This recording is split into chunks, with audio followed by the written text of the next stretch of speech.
ইহুদি কিশোর রাসূল সাল্লাল্লাহু আলাইহি ওয়াসাল্লামের খেদমত করত। ইহুদি কিশোর, কোন ধর্মের কিশোর বলেন তো? ইহুদি কিশোর প্রায় আসতো, রাসূল সাল্লাল্লাহু আলাইহি ওয়াসাল্লামের কাছে আসতো, রাসূল সাল্লাল্লাহু আলাইহি ওয়াসাল্লামের সেবা করত, কিন্তু তাকে কখনো রাসূল সাল্লাল্লাহু আলাইহি ওয়াসাল্লাম দিনের দাওয়াত দেননি।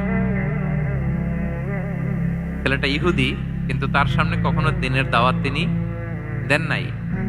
একদিন দেখে যে ওই ছেলে আসে না, লাগাতার এরকম কয়েকদিন যাবত ওই ছেলে আর আসে না। তখন রাসূল সাল্লাল্লাহু আলাইহি ওয়াসাল্লাম খোঁজ নিলেন যে কি হয়েছে। তখন রাসূল সাল্লাল্লাহু আলাইহি ওয়াসাল্লাম শুনতে পেলেন যে ছেলেটা অসুস্থ।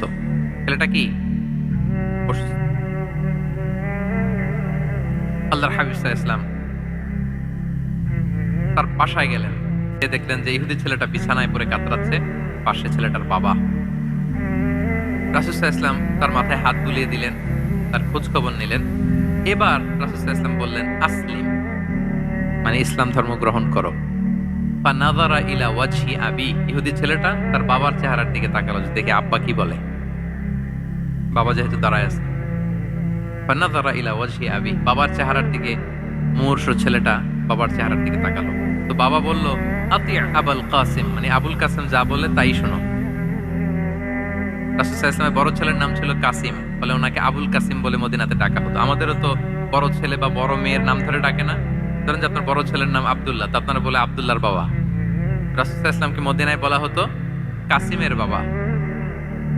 তো ছেলেটা যখন বাবার চেহারার দিকে তাকালো, বাবা বলল, আতি আবুল কাসিম, তুমি আবুল কাসিমের অনুসরণ করো, যা বলে তাই শোনো। ছেলেটা তখন পড়তে আরম্ভ করলো, আশহাদু আল্লা ইলাহা ইল্লাল্লাহ ওয়া আশহাদু আন্না মুহাম্মাদুর রাসূলুল্লাহ, মানে মুসলিম হয়ে গেল।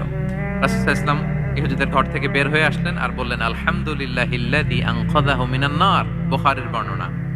প্রশংসা সেই আল্লাহর, যে আল্লাহ এই ছেলেটিকে জাহান্নাম থেকে মুক্তি দিয়ে জান্নাতি বানিয়ে নিল।